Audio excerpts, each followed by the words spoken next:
This lab will give you hands-on practice creating estimates.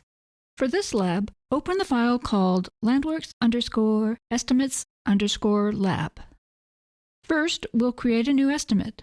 Then we'll use that estimate as a basis for creating a boilerplate estimate, which you can reuse for other customers. And finally, we'll make an estimate inactive.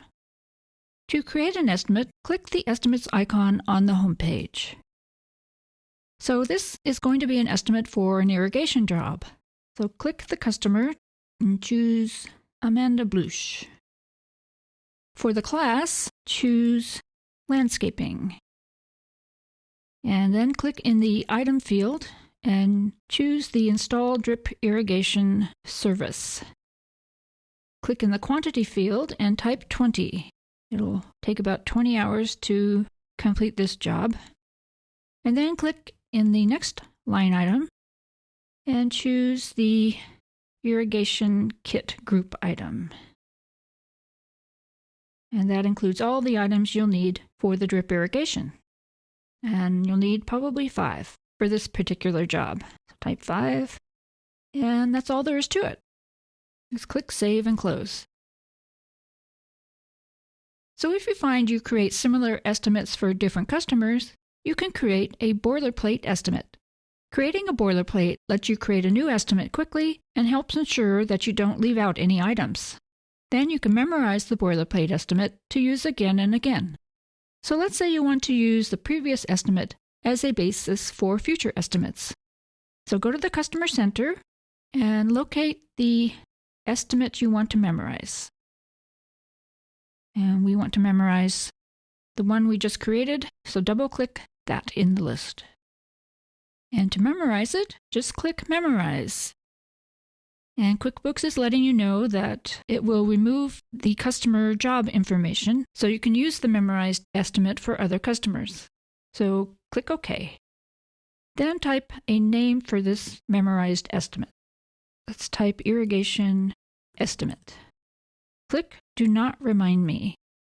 Since you will be using the memorized estimate only when you need it for a similar bid, you don't need Quickbooks to remind you. Click OK. So let's close this estimate and close the Customer Center. Then when you're ready to create a new estimate based on the memorized estimate, go to the List menu and choose Memorized Transaction List. And I don't like it all scrunched up, so I'm going to give it a little more room here. There. That makes me feel better.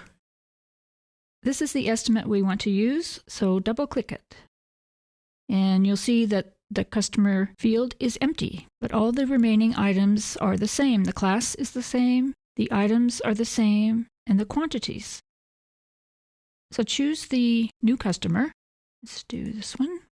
And Quickbooks is telling you that the tax information might have changed from one customer to the next.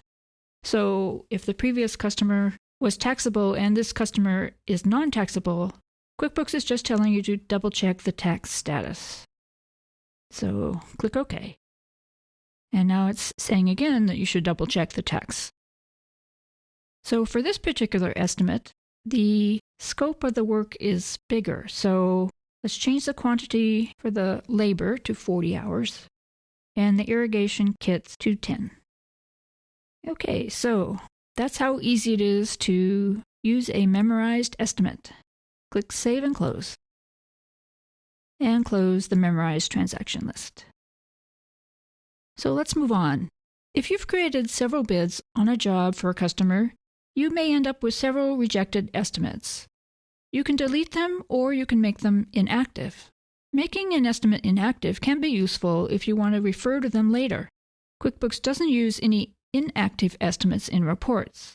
So to make an estimate inactive, go to the Customer Center and click the Transactions tab and make sure Estimates is selected.